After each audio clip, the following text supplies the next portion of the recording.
Welcome everyone to another edition of Getting Techie With It. Today we are here to command your goals for 2026. Every year I get to teach this class, and every year it's my favorite class to teach because the room is so filled with excitement and hope and all of this prediction and speculation for next year of what we're going to do.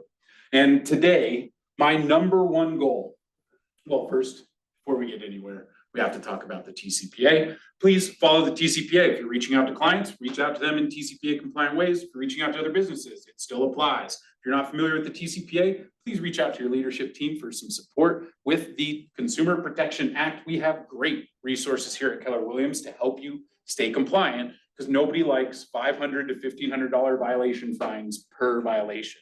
It can cost you a lot of money. If you have more questions, please don't be afraid to reach out to your leadership team here at KWA or at your brokerage to get more information. It is your responsibility to comply.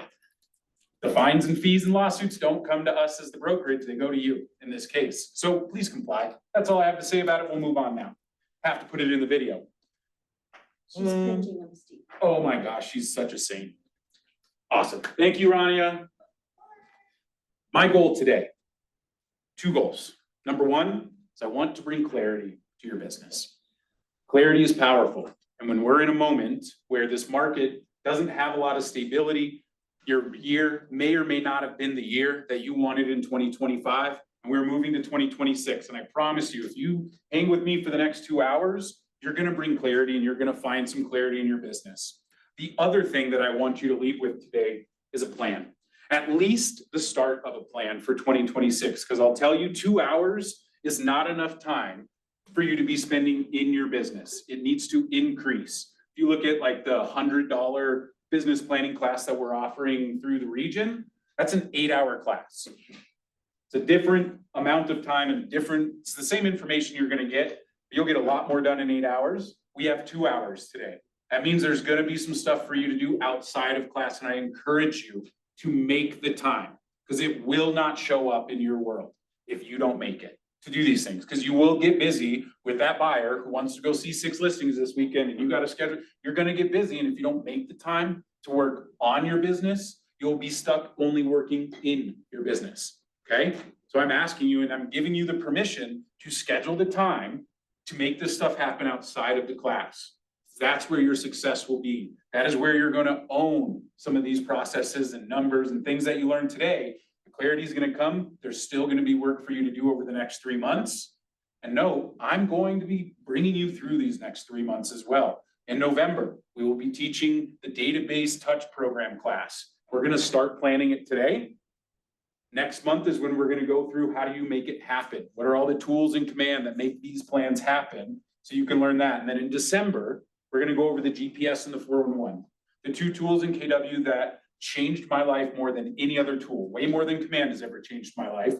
GPS and 411 are what keep you on track for your goals. And we're going to go over that in December to make sure you're ready for that. But everything we do today connects to what we're going to do in December. Okay, so this is a bigger picture I want you to see. Today is the starting point. Y'all ready? Yes.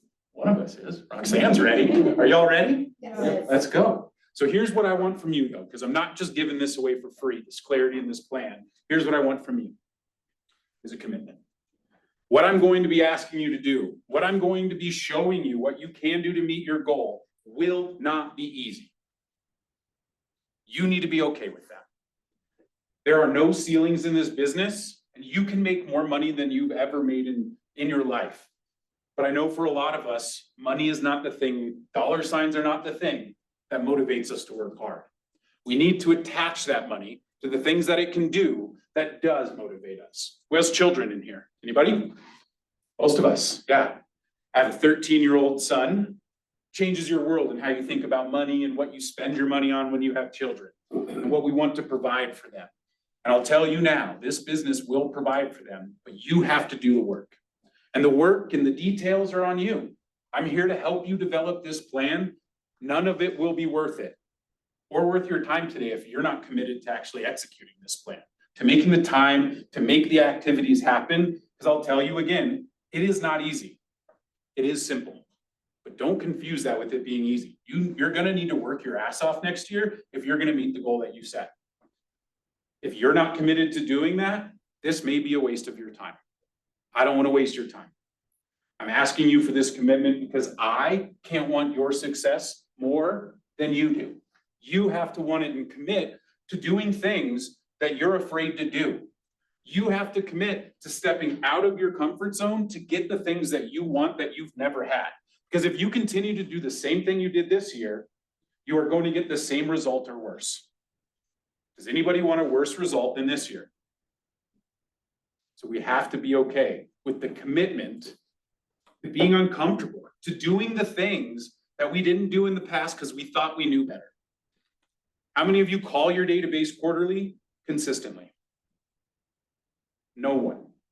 How many times have you heard me tell you to call your database consistently? Multiple times a month, every single month. It is the model, but we decide that we're going to get creative in the model and say, I don't need to do that. I'm going to post on Facebook instead. Good. Good luck. The things I'm telling you is not stuff I made up. Everything that we go through today comes out of this book, which spent decades researching the markets to talk about what works in real estate. What is the top levels of agents doing? What are they doing to run their businesses? That's where these models come from. It's not just, hey, this works for most of us. This is where success is. The path to success is not a mystery. It's just your choice if you're going to walk down it or not. And I'm going to show you the path today. The path is going to be in front of you, and it's going to be filled with obstacles and hurdles and fear. Your job is to move past all those things, because you can move past all those, and what's right past all of those is your goal.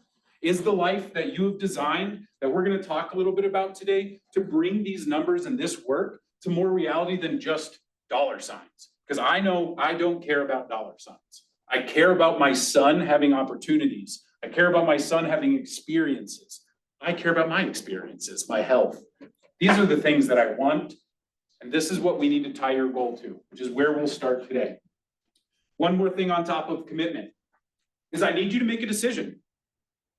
And the decision is, are you going to be the professional real estate agent or the amateur real estate agent? Because amateur real estate agents, we can see them. How many of us have ever worked with an obvious amateur on the other side of the deal? I have. You guys are being nice if you're saying you haven't, because you've definitely, I've had to craft them into extends for other agents where you're like, you're dumb. What are you doing? Like, our coach knows. Our coach knows that there's amateurs out there. How many of us have ever worked with a true professional on the other side of the deal? Where you're like, holy crap, that's how it should be done. They're 5 steps ahead of me. And I feel like I'm 5 steps ahead of every other person I'm working with. This person's awesome. And you can tell the professionals versus the amateurs. And I'll tell you the big difference is the amateurs won't be in business at the end of next year. The pros will be. The pros had great years this year. They did. Allie Van Westenberg had a great year. And I see Allie Van Westenberg in her office 5 days a week, lead generating. Still 40 years into the business. Still calling her database. 40 years into the business. This isn't stuff I'm making up, y'all.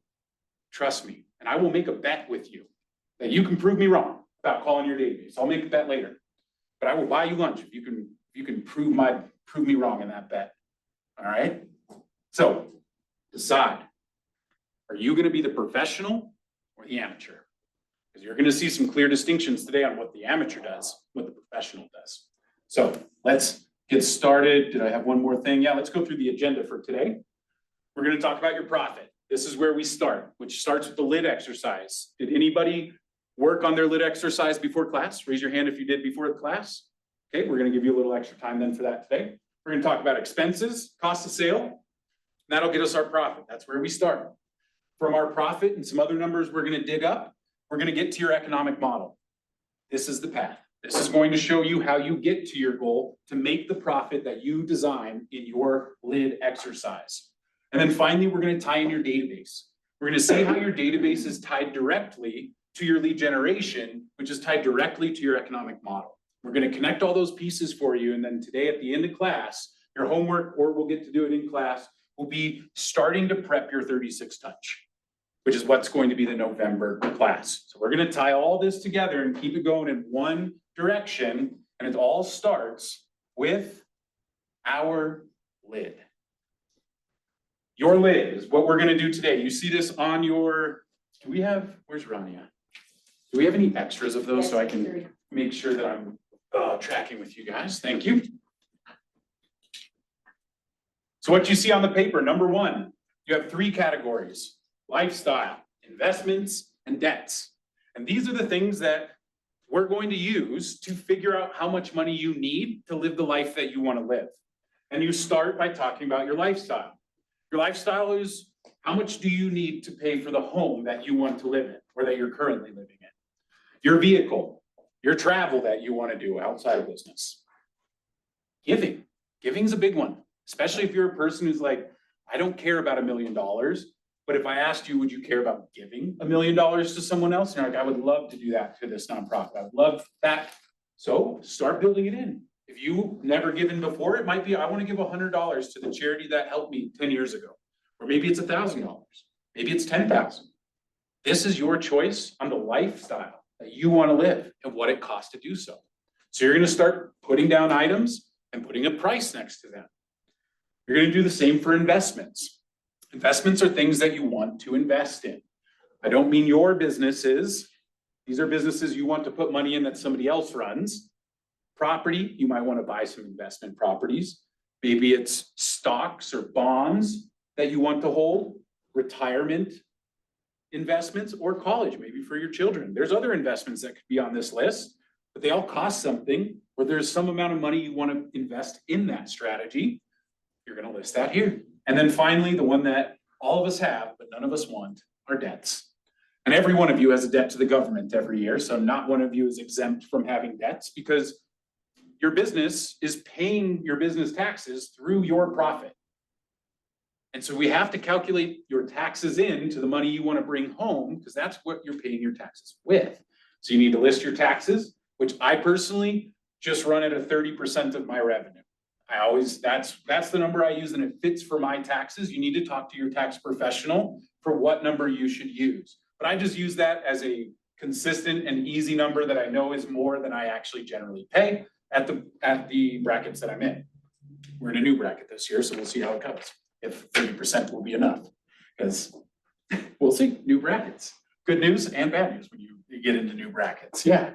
So what I want y'all to do is take the next 5 minutes and get as much as you can down, and then I'll give you a 1-minute warning at the end of the timer to make sure that you have your annual totals. Monthly is up to you. I'm not going to use the monthly numbers, but I want to see is your annual totals for each category. Then you're going to add all three together to get your total lid. And your lid represents the profit you want to bring home to your business. So I want you to put down the things that shake your heart, right? The things that you want to provide that would change the lives of the people around you, that would excite you to go and make 100 phone calls in a day. Because that's what I'm essentially asking you to do, is to work harder than you've ever worked. And you won't unless there's something behind it that you truly, truly want. Put down what you want. 5 minutes.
Gary Keller and Jay Papasan.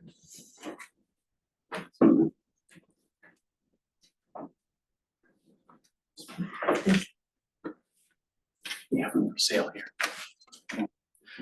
I read this same book before I got into real estate, and this is why I got into real estate.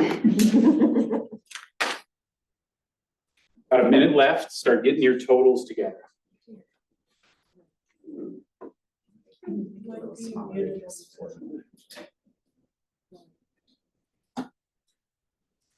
So like, It's muted on my device because the room has mics. Okay. So unmuted on here. But thank you for checking, because usually the Zoom room is pretty good about, yeah, we can't hear you, but just made my stomach drop. You know, 25 minutes in, I didn't realize it. Oh no.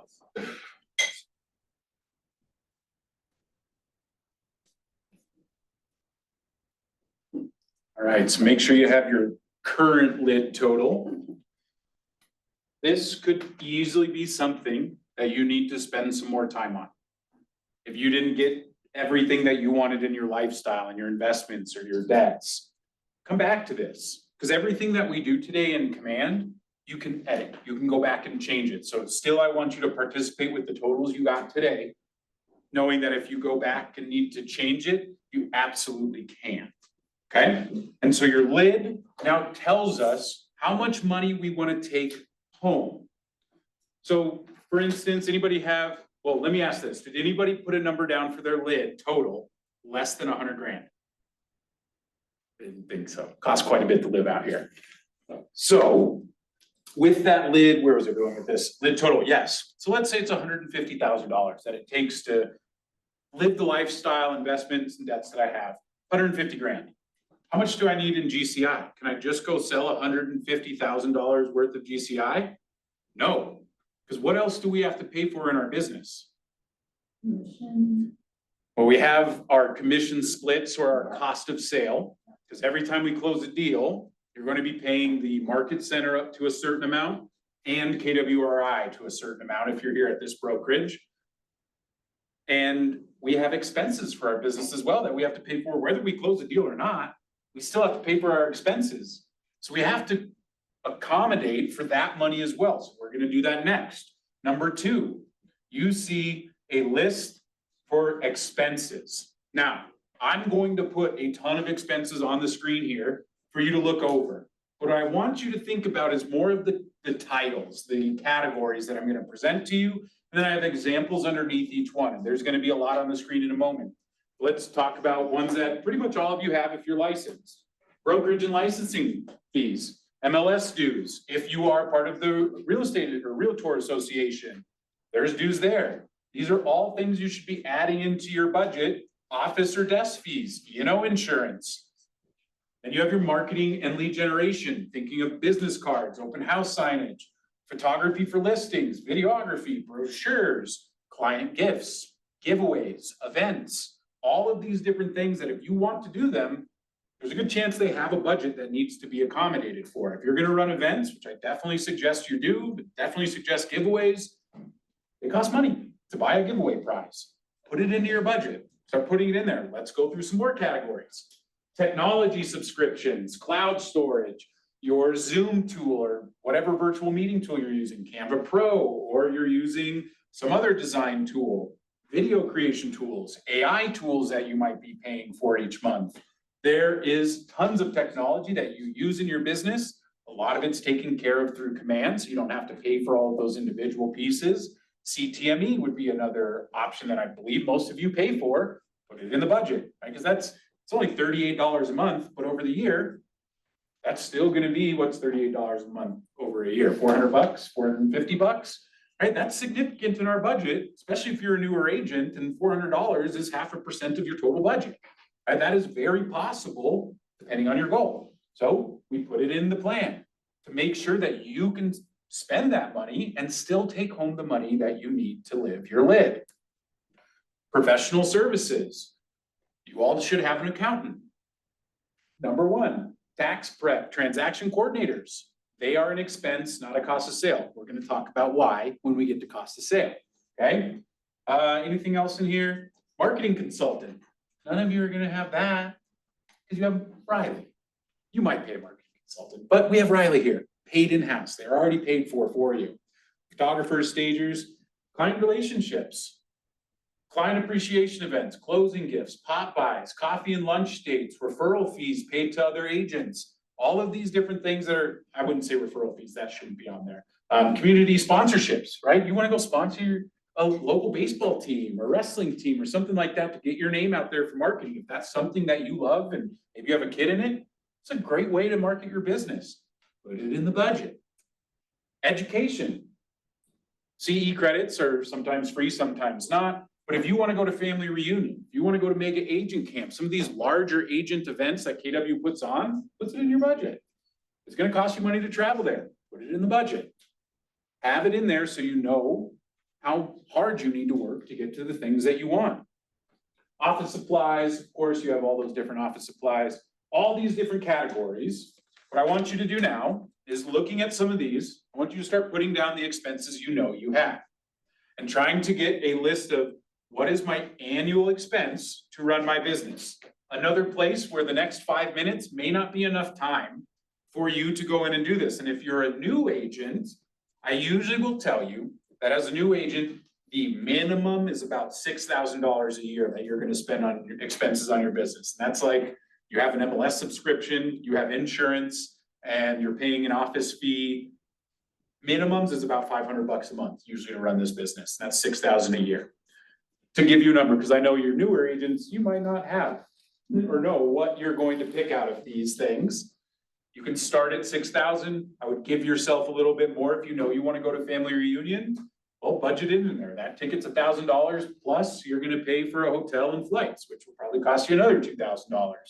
So family reunions, easy $3,000 to $4,000 budgeting line. Question? I go back and watch this later. Am I gonna see you talking or am I gonna see this list? You're gonna see the screen. You're gonna see what this TV shows essentially. So like my photo in the corner and then the big screen I just here. wanna be able to review this for future absorption. Yes, and the slide deck will be in the resource pack as well. So you can just pull the slide deck up and read it without having to watch the video too. Yeah. I got a resource pack that's got some cool stuff in there for you, including the slides will be in there so you can see this in more detail. Cause I know if you're sitting in the back, that's pretty small font, but that was the intention as well, is there's a lot of expenses in your business. I can't tell you which ones are yours. There's a few in here that you all have.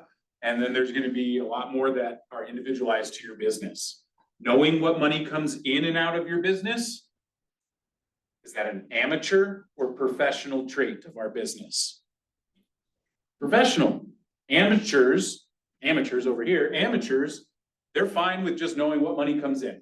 Because they know the money going out is just me, I'm spending it all. I'm just gonna go spend all my money. That's amateurs.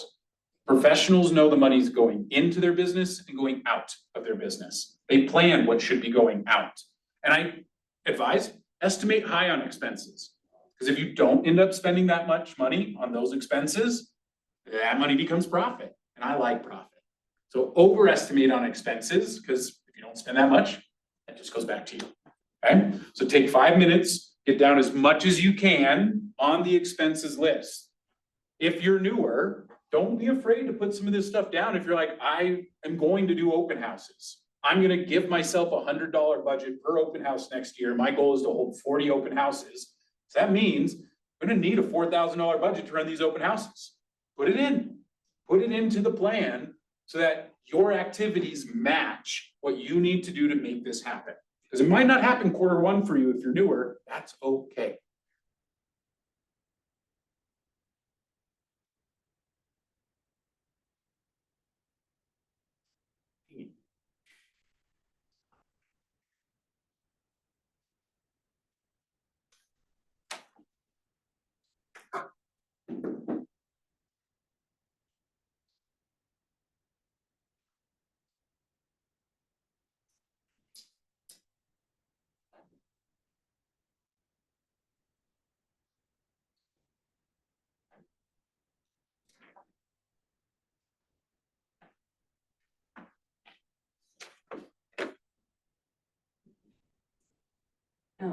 Unless you both pay. You Yeah. both. So that's pretty good. I just get the email that says. Clarity, Yeah. clarity, I'm here to give clarity.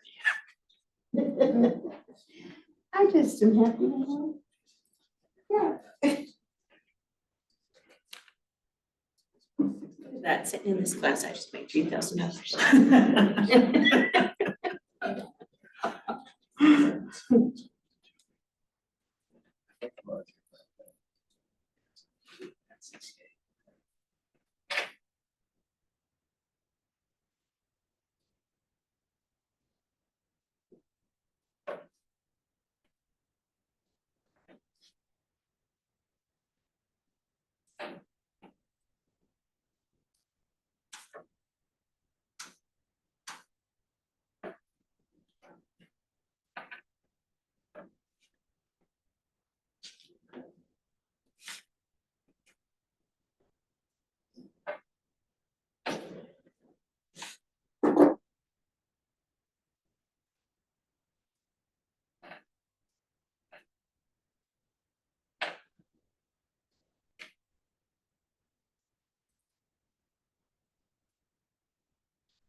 About another minute, I'm gonna start totaling up your expenses.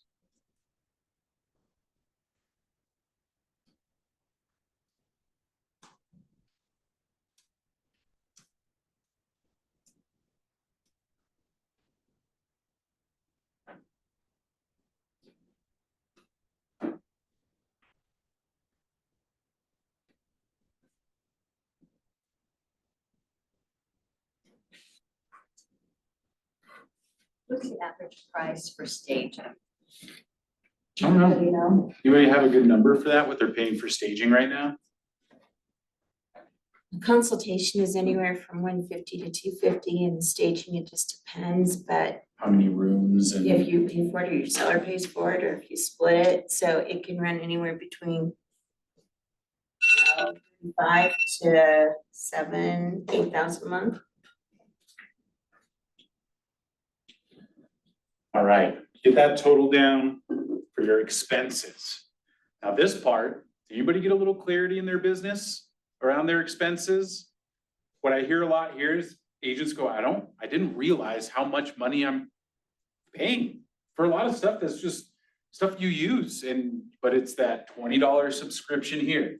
And then it's the $80 here, and it's $30 here for this subscription, and it starts adding up. And you're like, holy buckets, I'm spending a lot more money than I thought on my business, which not a bad thing, but it's something you need to be aware of. You shouldn't be thinking you're spending less, because that's gonna set you up for an unsustainable business if we're not making enough money to actually run the business. So this is why we bring up our expenses. And the last piece of this equation that we need to calculate is your cost of sale. Now, the difference between an expense and your cost of sale is something we must pay when we close a deal. Expenses are things that we have to pay for to run our business the way we want to run our business. And always the sticking point is a TC. Is a TC something that we only pay when we close? Or is it an expense to run our business? What do you guys think? close, right? How many, my TC only gets paid when we close. That's how my TC works. It is an expense, part of running your business. That is the crux here. Because do I need to pay my TC? You want them to do their job. I wanna use a TC, but do I need to use a TC to close a deal? No. Do you have to pay your cap when you close a deal? Yeah, until you cap, right? Once you cap, 18 is where we stop you, so you don't have to, but until that amount, you don't get to close a deal without it. That is a true cost of sale. It cannot be done. The sale won't happen unless that happens. Same with your royalties. Royalties are going to be paid out for you no matter what, 6% up to 3,000 a year, everybody. That one is easy for me to tell you because you all have the same royalty amount. Can't change for anybody. We don't have the ability to change it. Your caps can be different. Most of your caps as solo agents are 18,000 at KW. So if you calculate your market center cap plus your royalties, which will be 3,000, that is your cost of sale for most KW agents. And we know what's your market center cap. If it's 18 plus 3,000, $21,000 in cost of sale per year. Simple as that. This is really nice. You're looking at me skeptical. Why am I getting a skeptical look from you? What? Can you embellish on some other cost of sales that would not be considered expenses like a cap, just for some examples? Sorry, ask that question again? What are some other examples of cost of the sale that are not expenses? Ah, so just cost of sale. Yeah, so One you would put other in the cost of sale would be referral fees. That could be a cost of sale. It could be if you have an admin that you might be paying out on bonuses, like a licensed admin that you're paying out, that, which works a lot like a referral fee, right? There are some other brokerages that'll have fees per transaction, right? Every deal you close, you're gonna pay this much. That could be another cost of sale. Trying to think of any other good examples. Those are the ones that you're gonna come across the most, is like a split with the brokerage. If you're a team member, right, if you're on a team, you're gonna have a higher cost of sale because you're not getting 100% of the commission. Usually on a team, you're getting it split with the team at the top of the commission, and then you're paying all of your stuff from there. So you'd have a higher cost of sale to the team. But otherwise, there's not too much in real estate. We don't have a lot of cost of sale in the real estate transaction. It's generally that stuff. So generally stated, most of your cost of business is gonna be on the expense side. Yes, absolutely. So we charge an admin fee, but that go into the cost of sale. Mhm. Yeah, yes. I'm confused about the royalty. Are we already paying that monthly? Is that part of what we pay? So it's not a monthly, it's per transaction, just like your cap. So your cap is taken out at either 20 or 30% of your commission, and then the royalty will always be 6%, totaling a 3,000 per year, and it's always 6% taken out. And so if you don't pay off the full 3,000, just like your cap, you don't owe the rest. Okay. So if you only close enough deals at the 6% only is 2,500, well, then you just reset, you start back over at zero the next year, you don't owe that other $500. And is that 6% part of the 20% that we give KW? No. So it's in addition to? Correct.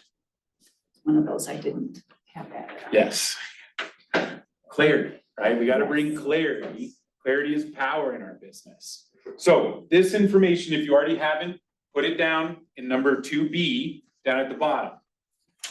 We're almost ready to get this in command for it to do all the math for us.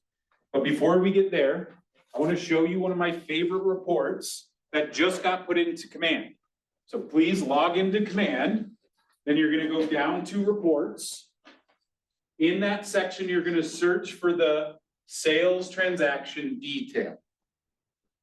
You're just going to click on it, open it up. I suggest hit the star next to it that you'll see on the screen. So if you go into reports,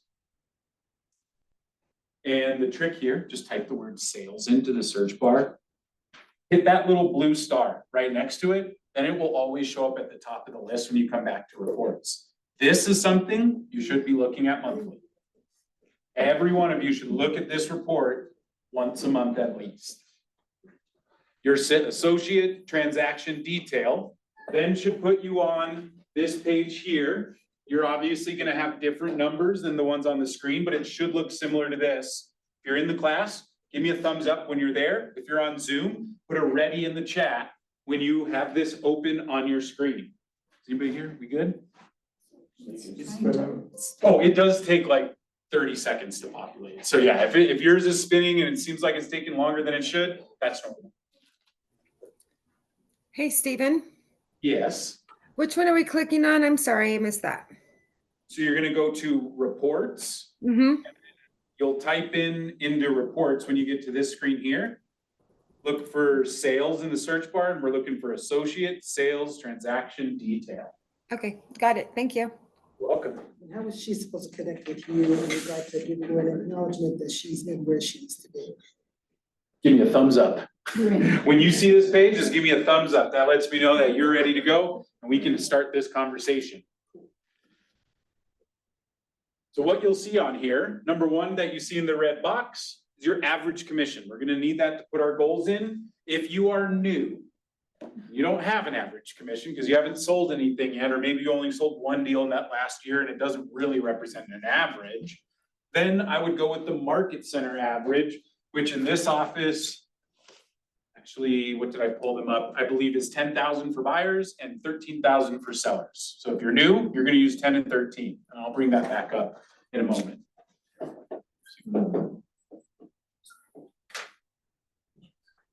Yep. Done spinning. And where is that going? Where's what? Must be a lot of numbers in there, so spinning, right? Where is this number? I'm getting the The buyer and market seller averages? center. You just- This one right here, average commissions. just need my report. Just be your personal stuff, right? All right, so we have our averages. What are you saying no for? Still thinking? I will also tell you if you're looking at it and it's loaded up for you and you're like, it's missing closings. I believe the report, well, actually, let's see. They update on the 9th or 10th of the month. So it may or may not have September's closings in there. So if you're looking and I'm not sure, I'm gonna check right now. You'll see in the top right corner when it was last updated. It'll tell you last updated on this date. It updates once a month on the 9th or 10th. So I would tell you, you should be setting a task every month on the 10th or 11th to check this report and just make sure things look the way you expect them to look. Average commission, looking at that, total closings on each side, staying on top of your business. The numbers we're gonna need from this page are your average commission for both buyers and listings. We're also gonna use the total units to figure out your ratio of buy to sell. You guys know what I mean by a ratio? So ratio as in, if you did 12 deals, 8 of them were buyers, 4 of them were sellers, you'd have a 75-25 ratio of buyers to sellers. We need to figure that out for you, which you'll use these numbers here, total units on buy and sell side. The formula there is just take your buyer number and divide it by the sum, or adding together buyer and seller side total. So buyer side is divided by total sales, seller side is divided by total sales. What should those two percentages add up to be? Yes, 100. Now, it's not a trick question, 100%. It should be 100% unless you do leases. If you do leases and you're putting in a lease number, those three would add up to 100%. Is anybody doing leases in here? Didn't think so. We'll just focus on residential then. Chat, still loading, Oh, Stephen, would mine be loading everybody's report since I'm in the? yes, mine does the same. So what should I put down? So you can use the filters on the side to find yours. Okay. We may have to just do that together if you're not finding it on your own. It's still thinking. Yeah, mine takes like a full minute to load when I pull mine, because I bet, yeah, mine is still thinking too. Because what it does is you'll get this little screen up here, but you'll notice down at the bottom, it has all of your individual closings listed as well, where it has the address, consumer, and the commission information down at the bottom. So if you have a lot of closings, like when we load it, it's loading everyone's closings in the market center. So it takes a while. So If you have a lot of closings, it's gonna take longer. Download mine. Nice. I see a seller side, but not a buyer side on a, I did both sides on. Is that normal? You see the seller side, but not the buy side? Yeah. No, that's not normal. Yeah. I would expect to see both, but I could be wrong. We'd have to investigate deeper. But I don't, off the top of my head, I don't know. The other one does show 2 times. Okay, do we all have that number? Did everybody's page open? Let's just start there. Everybody's got their page open. We have our average commissions. Now what I want you to do is open up a new tab. So same thing, you can just come in, what I like to do if you're using Google Chrome, right finger, 2-finger click on the tab and just come up here to duplicate. Because we want both tabs open. We're gonna keep this tab open here in the back because we're gonna use it again. And then you're gonna have a new fresh tab open and you're gonna start in reports again. So really all you're doing, open a new tab, go into command, go back into reports. So now we have our original tab with our document on it, and then we're gonna come right back into this screen. Go into command and go to reports. So open a new tab, go to command. Start there. And we're right back into reports.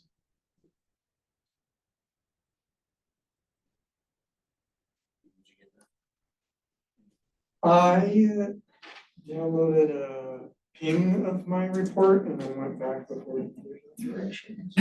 So do that. Yeah, One step so I'm just down. gonna do it again on the screen here. So here's what I want you to do. Open a new tab. Where, Okay. hey, where's your, Click right oh, up there, not in command. No, on your browser, open a new tab. And we're gonna do what?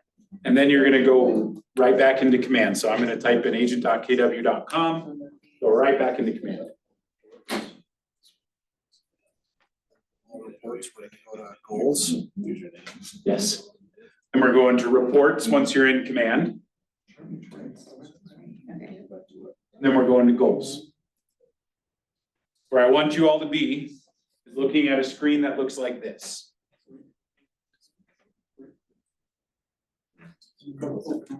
We in the right place? Is anybody lost? Anybody lost?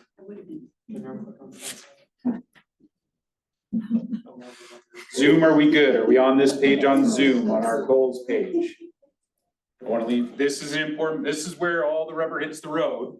We're gonna take all the numbers we just calculated, we're gonna put them into command, and it's gonna do a bunch of help for us for the next step that we're gonna go through. So what I need you all to do, it looks like everybody's on the page with me, we're gonna come up to the top right corner and go to goal settings. Click on goal settings, you'll see the trophy and checklist, the most pointless page in command. I have no idea why it's here, because all you're gonna do is hit get started when you get here, and you should be on this page. This is where we wanna be. Is anybody not here with me? Not here? Bob? We need a lifeline for Bob. Who can help Bob? I got both of these Call reports friends. are up. Where do you do, what's next? He's got you. What's on this thing? What's on that? Same thing. Okay, so go to that one. For the rest of us, first thing, make sure we're in 2026. Then, your profit goal. Did we figure out our profit already? We did. It's our lid. The number you put down for your lid is your profit goal. So you're gonna take your lid and put it right in here for 26 profit. Nope, it's gonna do all those calculations for us. Put in the numbers we did. So lid goes in here, into profit. Expenses goes into expenses. Cost of sale, your cap and royalties, goes into cost of sale. Put those 3 numbers in. Lid, expenses, cost of sale.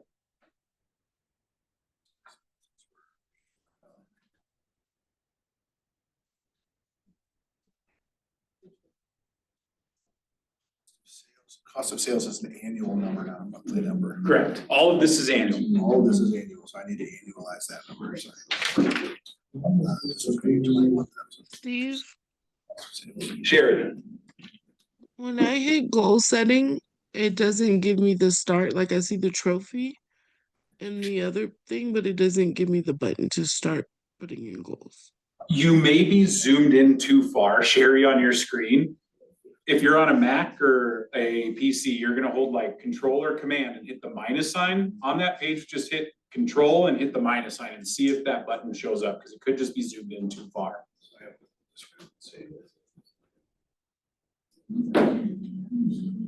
I think I was doing math I wasn't supposed to be doing. I had already figured out my taxes and stuff out of my big number. So. So my lid number's not right. Is the lid number supposed to repeat the text? Yes. Did include expenses or profit. You did? No, I didn't. My lid number, I did not include expenses. You don't roll with business or life expenses? Because the business expenses are accounted for here in the expenses, so they shouldn't be in here for the business. Because those, they stay in the business, right? That money, the expenses stay in the business. It's not coming out to you as profit and then getting paid. It's getting paid first in the business, and then the profit comes to you from the difference. So I think Sales should be 21,000. So business makeup, that is that buyer-seller ratio. You close 10 total deals, 6 of them were buyers. How do I figure out my buyer percentage? 6 total buyers, 10 total deals. What's my percentage? 60. I just do 6 divided by 10. Buy sides divided by total sides. Same thing for seller is seller sides divided by total sides.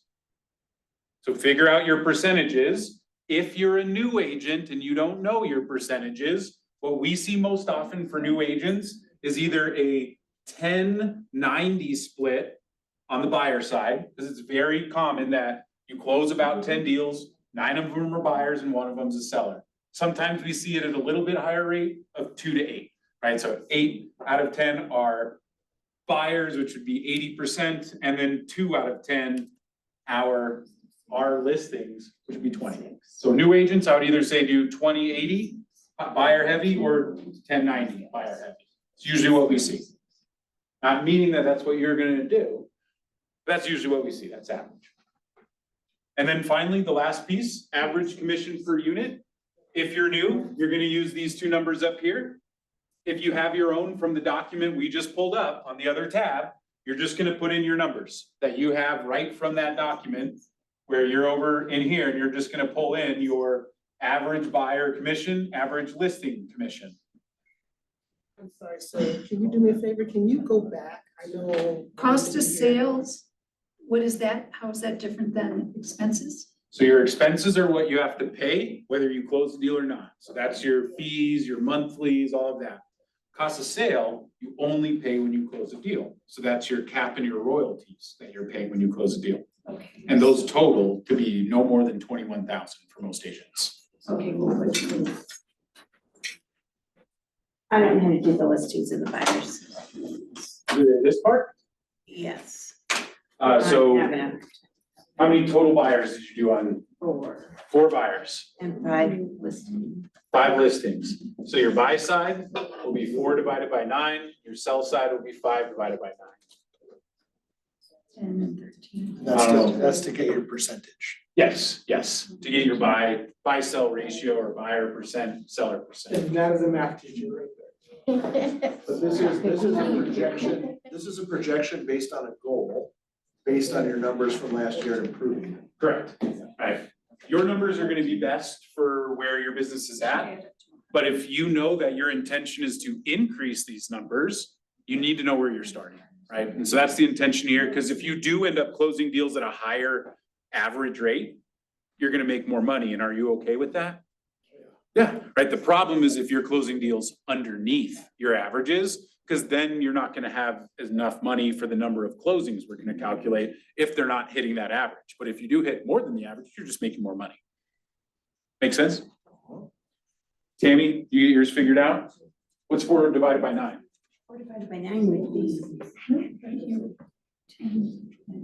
You did 9 divided by 4.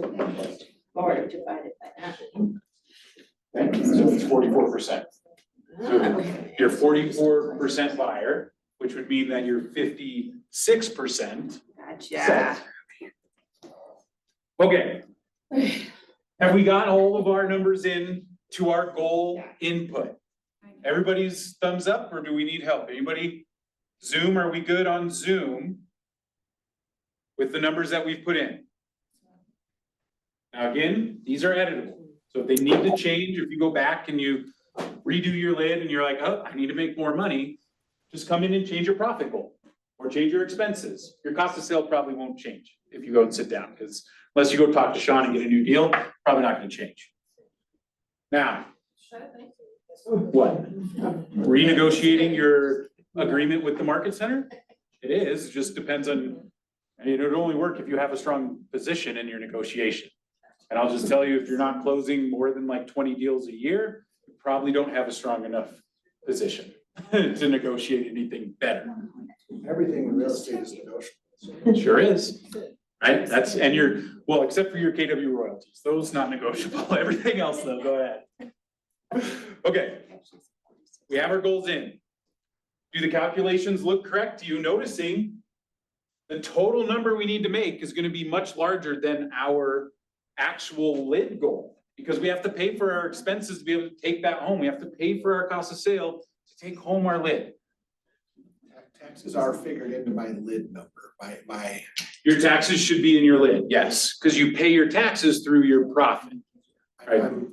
It's feeling askew because I had my number figured without really thinking about the expenses it was gonna take to get there. Exactly. And so when you add those expenses in, it really jumps that need for dollars in, Right? it jumps it up. Because some of our expenses, like if I have That's 30,000, what your adjusted gross income is to pay your taxes on, is you remove your expenses. I'm being confused. You're throwing me off. Okay, so the number in, the what is your 2026 annual profit goal, that's gross. That's the net, but not including the cost of sales and the expenses, right? So the profit, But it includes your income tax for your income based on that number that you put there. yes, But it doesn't include, say you, like over on the right, see how that number is bigger than your annual profit goal? He's saying he wrote his taxes on the one on the left, correct, Nick? Correct. Not the one on the right. But that's right, because you're going to actually, the cost that you have to pay out for your royalty and for your business expenses are actually your expenses that come off your taxes. Am I wrong? yes, you're correct. So they're not, yeah, so you did claim your tax at the right percent for your profit up in that lower value that he has highlighted right there. I believe so. Yeah, I mean, I estimated high for taxes because I'd rather have a personal refund than a personal debit at the end of the year. Yeah. So I went to 33% just because it was easy math. Yep, I think that's a good way to I go. just do 30. So I have a question. Mhm. So when we pay our commission, we're gonna pay the taxes on that commission, even though No. we gave it to the, No, taxes are 100% your responsibility to figure out. no, You're- no. So let's say 26% goes to Keller, whatever. Yeah. Okay. Are we paying taxes on that 26% before it goes to them? No. No. You do not. So you're gonna get a 1099 every year from the office, which is going to be a lower number than your total GCI, right? Because if you cap, it should be $21,000 less, right? Your total, because you're not paying taxes, because that becomes the market center's income, Right. not your income. Right. So We're then you not don't pay paying tax taxes. on their income, just on ours. Right, so the 18,000 and the 3,000 for your cap and royalties, you don't pay taxes on those. Okay. Good I didn't think questions. so. Just Yeah, thought I'd check. good question, because I'm sure there's people in the room that probably didn't even realize that you could pay taxes on that, so it's good to get that clarity. So now, what we're gonna do is down at the bottom corner, we're gonna hit continue, and you're gonna see this picture on the screen. Does anyone in the room or on Zoom know their conversion rates? Okay, this is normal. This is the normal response. Number one, this is something that you should endeavor to know for your business. We are again looking at professionals versus amateurs. Amateurs are okay with doing activities, trying them out and seeing how it goes. And if it works, great. But there's no data, there's no analysis. Professionals are tracking their activities, reviewing their activities, and getting coached on how to fill their gaps. That is the power of it. And also, these are average numbers. Some of you are average. Some of you are above average, meaning some of you are also below. Okay, your goal is to grow and make progress in your business, but these are just average conversion rates. But let me just spend a moment discussing what they mean. Because it says leads to contacts, 5%. Now, this is important because you need to know what a lead is. A lot of us think a lead is just someone who's going to buy or sell in the next 3 months. That's all we consider a lead, which is not wrong, it's just limited. A lead is anyone who contacts you for your services. Anyone that you get information from, and now you have a right to a one-way conversation with them. Somebody shows up to my open house, they sign in, they walk around, they leave. I now have a lead. I have information and the right to a one-way conversation with them. I can email them, I can text them, I can now call them, right? I can do all those things. They're a lead until they respond. Once they respond and I can start building the relationship and now I have contact with them, they become a contact in my database. And so this is saying your goal is to convert 5% of people who say they want to use your services. You're going to convert 5% of those leads, people we have a right to a one-way conversation with, into contacts, people we've had two-way conversations with. Okay? Now, most of you don't need the number of leads that it's going to tell you you need because you already have a database of people that you've already built through your sphere of influence. Those people already count, and we're going to talk about your database in a moment. But with these conversion rates, then it says contacts to appointment set, also 5%, which there it's saying, if you talk to 100 contacts, you should be able to set 5 appointments, right? 5%. For every 100 contacts, you should be able to set 5 appointments. And that comes from about 5% of our database moves a year. And so you should be able to set about 5%. Now, some of you are going to be higher than that. Because if all of your new leads are referrals from people in your database, those are much warmer leads that are much more likely to answer the first time I call them, right? Because if somebody sends a referral to someone and I call that person that their buddy referred me from, they're going to probably answer. I'm not going to have to chase them down. But if I get somebody who is a sign call on my listing and they called, left a message, and then now I'm calling and they're ignoring me, like that's going to be a harder path than a referral that's warmed up for me. You should both put effort into converting them. It's just different what that looks like. And if your main source of new people is referrals, well, that's going to look different than if your main source is all open houses.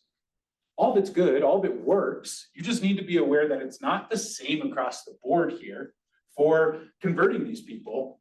And it may look different for you of your number. This is why it's important to calculate your own conversion rates, because you might be better or not as good as these averages, and you'll get a lot more detailed number when you put in your own conversion rates. And you can break them down between listings, buyers, and leases as well to get really granular on how you're running your business and what your activities are producing. Most of you aren't there yet. It takes a good year habitually tracking your data on all the days you're doing the activities to get enough data to know these numbers.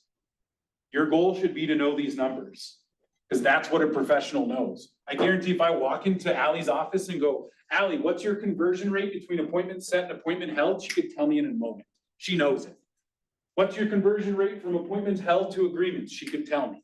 And I guarantee most of these numbers are higher for Allie because she's good at converting. She's got the skill. She practices the skill every day so that she can convert at higher levels than the average. And her business shows it. So knowing these is good, but if you don't know, which is most of us in here, all we're going to do is hit continue because it's just going to put in the averages. So that was a long explanation to say hit continue. But I hope you're hearing me and that tracking your activities is a professional's activity. The amateurs are the ones that don't track, that don't look to see where they can improve. Professionals track what they're doing and they see, oh, I'm only converting 30% of my appointment set to appointment held. Well, that's a skill issue. You're probably not confirming the appointment, or you are not asking the right questions in the appointment and people are brushing you off, telling you a yes to get you off the phone.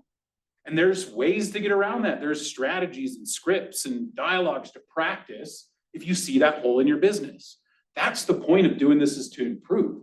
When I talk about commitment to your business, it's doing this boring, uncomfortable business stuff of, I'm gonna put a little tally mark for every person I call and a tally mark for every person that I talk to. Then I'm gonna put a tally for every appointment I set and every appointment I hold. And I track that every day in a spreadsheet so I can do the calculations every month and see what I'm doing.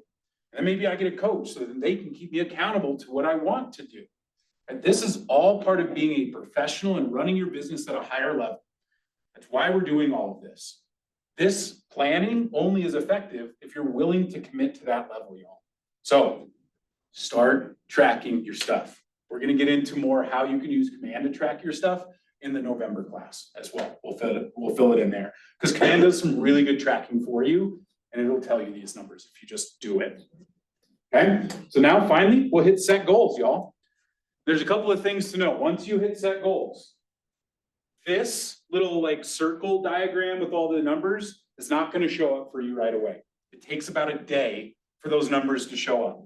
Second, when you get shot back onto this screen, all I did was hit set goals at the bottom. If you didn't see that I hit set goals, it's gonna default back to 25. To see your 26 goals, switch it to 2026 in the top right corner. Excuse me. Then I want you to scroll down to the bottom to where you see this upside down blue triangle. Everybody should be on a page that looks just like mine. And we're gonna look at these goal conversion rates triangle. Because for some reason that the numbers in the circles doesn't populate, but everything we need is right down here. Where did you find this page? Oh, it's down by. Just scroll down. So it's just right below. So here's what the top of the screen, make sure you're in 26. First of all, make sure you're in 2026 goals. And then scroll down just to the bottom of the page and you'll see that triangle. For then, you're gonna grab your student guide. And in number 3 on your student guide, you're gonna go from the bottom of the triangle. You see, it tells you how many units you need to close to meet your goal.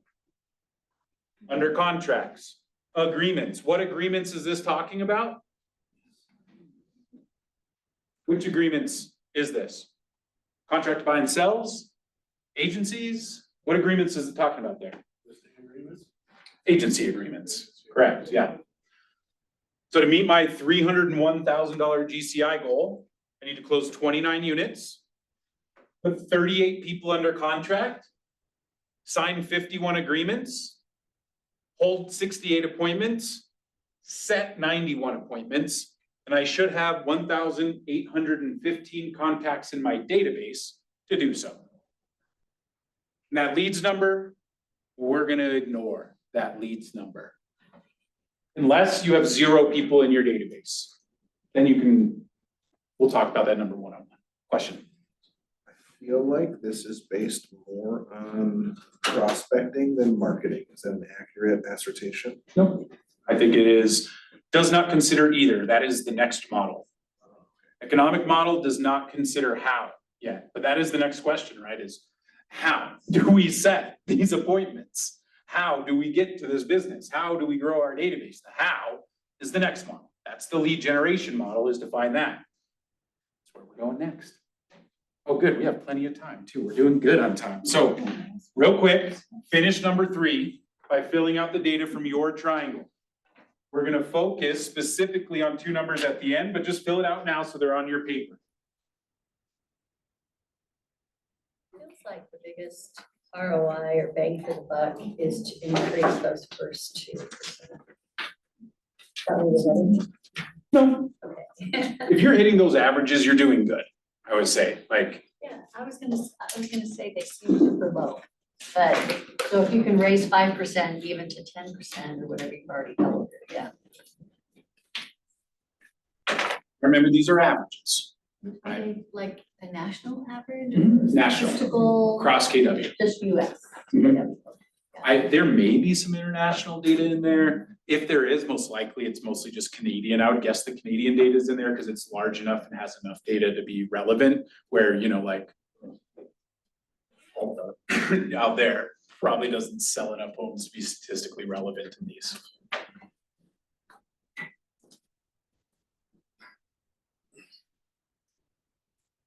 Now, once you get all your numbers down, I want you to circle 2 numbers on your paper. You're gonna circle your closed units. Peter has a question. Thank you.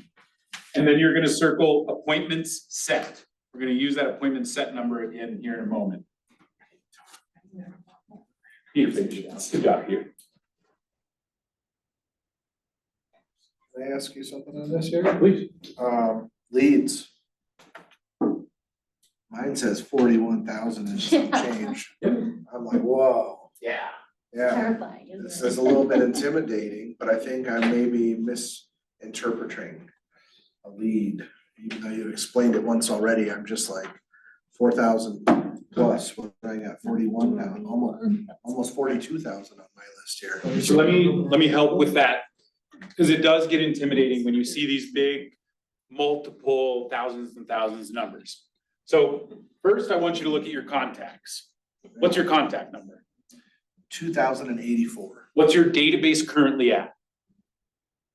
Shouldn't that tell me that on here? It's not on this page, Oh, I think it was a little over 1,000. right? So you're about halfway to what you need. So really, if you wanted to go the route of producing cold leads, right, or expired calls, right? Because what that number is also saying is you need to make 41,000 expired calls. You should be able to convert 5% of those 41,000 calls to be sellers, right? And you can see that if you were calling expireds, 5% would be a really good number to hit. Anybody call expireds in here? I don't. Anybody? Nobody?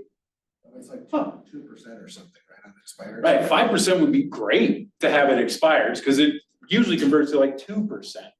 And maybe that will help you understand, like, that's why that number is so high, because it's an average of all the strategies to bring leads in. If you think about social media marketing where you're doing Facebook ads, those convert at about 1%.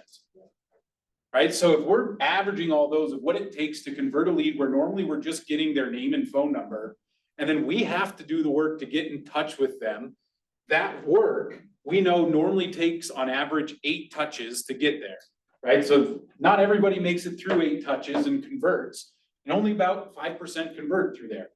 Now, I say we don't really consider this number because most of you have a good amount of your contacts already in your SOI. Or if I need 1,800 contacts to get to my goal, but I have 1,000 contacts already, well, I do need to grow my database still, but I only need to grow it by about 800 people to get to where I need to be. Now, how I grow that database, this number of conversion will be dependent on that. Because like I said, if it's referral based, I'll probably convert 90% of referrals that come to me, but it's going to be hard to get that volume of 800 referrals in a year. So I might need a different strategy besides referrals to get to the volume I need, which then I might go to open houses. And open houses, I should be able to produce about 5 to 10 leads per week from there. But if I know if you have 10 people show up at your open house, how many of y'all are converting them to contacts, to somebody you can have two-way conversations with?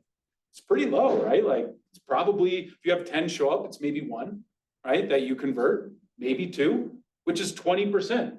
A lot higher than 5. And then you can start figuring out, well, if I know I can do 20% for my open house leads and I can convert, right? So again, having your number for your strategies will work a lot better, especially here, because 5% is skewed by the low percentage stuff like expireds, Facebook leads. And so the average is 5, but you can probably hit a much higher average if you're not using some of those lower converting strategies. So how would you apply, like I know that at one point in time you were talking a lot about Facebook, using Facebook ads to generate leads. It's not how many times people click on it, it's how many times you Receive their info. receive their info. Right, I've received a lead when I have their name and phone number, right? Now I have the right to a one-way conversation with them. And on Facebook, they check a box that says I have that right, right? But those convert at a 0.5% to 1% total of leads captured to closings, right? And it's a business though, and because our commissions are high enough, you can make it work, right? You can figure out how to make that formula from a 1% conversion rate because the ads are so cheap, right? Because if it still is, put $4,000 in to get 18,000 out every month, like that formula works, right? But are you gonna do the work to make that happen? That's the hard part of Facebook leads, right? Is not the formula, it's can you make the conversion happen at 1%? Because it takes a lot of work to do that, a lot of planning and skill to do so. So I usually say, just to wrap this conversation up, I usually have agents ignore the leads part because what I wanna focus on is more, what is your contact count needed? How many do you have? What's the difference? Because a growth plan is what I care more about for you guys than saying, well, I'm gonna produce 40,000 leads, convert 5% of them to contacts and just follow this. Like if your database was truly zero, you have no relationships in Colorado, you got here this morning and you don't know anybody in here, then I would say, yeah, we need to go the leads route and start at the top of the triangle. But if you're not starting there, you're starting with people that you know in town, then you get to skip the leads part. And then we're gonna figure out how to grow your database to the point that you need so that you can have enough contacts to sell enough real estate. Enough people will move in your world so that you can meet your goal.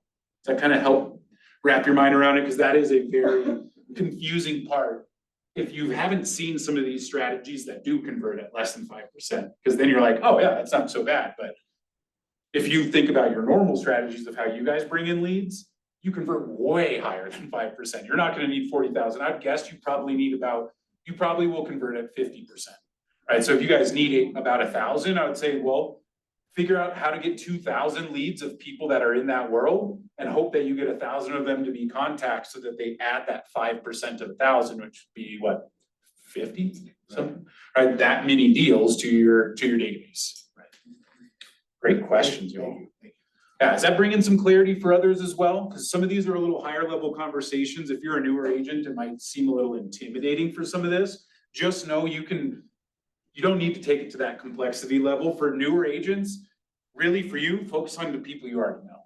Convert the people you already know. Get good at that. Use your skill and get your practice in with the folks you know and not strangers to start with.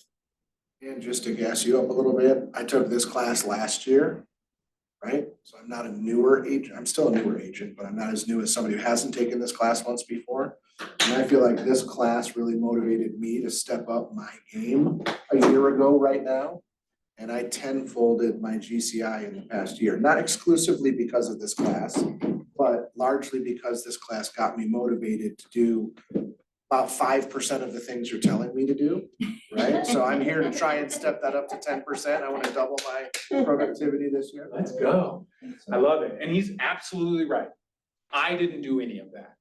It is up to you guys. I can do my thing and I'm gonna do it again next year. It's up to you to make the changes. This is for you.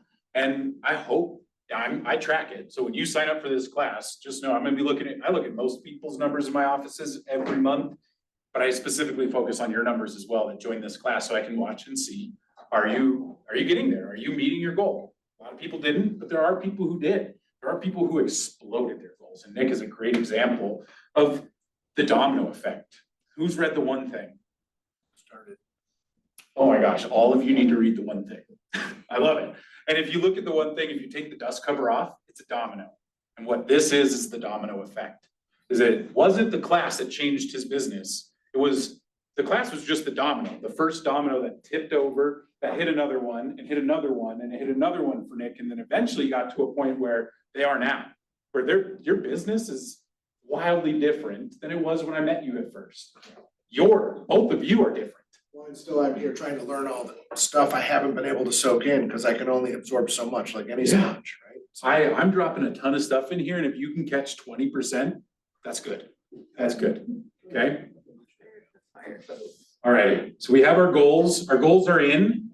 Where are we at here? Let me see my presentation. Good. We got that in. Ahas. So we're about halfway through the class. I like to get some ahas. Ahas could stand for agents helping agents. You can think of it as just an idea that you got in the class that you want to share. It could be something you heard today that you really needed to hear that just made everything click. It could be something that you needed to hear that you've heard before, but you really needed to hear it today. And I'd love for y'all to share some ahas that you've had in the class today. Online, you can jump up and do it with your voice, or you can throw it into the chat and I'll read it for you. In class, you can just shout one out if you have an aha from this morning or this afternoon. Yeah. I was blown away by the particularities of all your expenses. And I wish I would have had that screen when I just figured our expenses for 24. Yes. Right? Good. But Expenses. I will have that. Clarity. Love it. Thank you for sharing that. What else? Other ahas. it's important to understand for me, like I said, I'm here to learn again, to soak up the next lesson. Whatever I got from you last year lit a fire under my butt. I'm hoping I get the same thing this year, but it's gonna be different things that are gonna push me forward on another level, right? Love it. Hopefully I got some more matches for you coming up. Anybody else? I'm just glad I got off the first page, because I sat through this class about 2 years ago and went, don't know what I'm doing. So, yeah, We've come a long way since 2 years ago, Tammy. I'm being forced to be technology. We're forcing her into her uncomfort zone. That's where we're at too. We really haven't used command the way we should have. Yeah. But I still took pieces from what we learned to bring the business up. Now, as we discussed this morning, I feel like I almost have more business than my systems can handle. So I'm here trying to refine how to utilize the technology to help us be able to handle more work, because I actually would like to get more work. I just want to feel like I can handle it. Yeah, love it, you guys. Love it. Yeah, I like this system. It's much easier to see if you track it. Yeah. And you can make it more real. Absolutely, absolutely, y'all. Love it. So let's keep this train rolling. So now, you know how many units you need to close next year to live the life that you designed in your lid. And I want you to really tie that number not to the dollar amount, but to your lid items. Those things that you want to provide, those things you want for yourself, your family, that's what's going to drive you to work your butt off. Because if it's maybe for you, it's dollar signs. Please admit it to me right now. If you're like, Steven, I just need to fill my bank account up and that's all I care about. And no shame in that.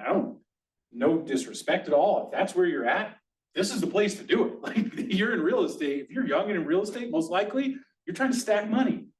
Good.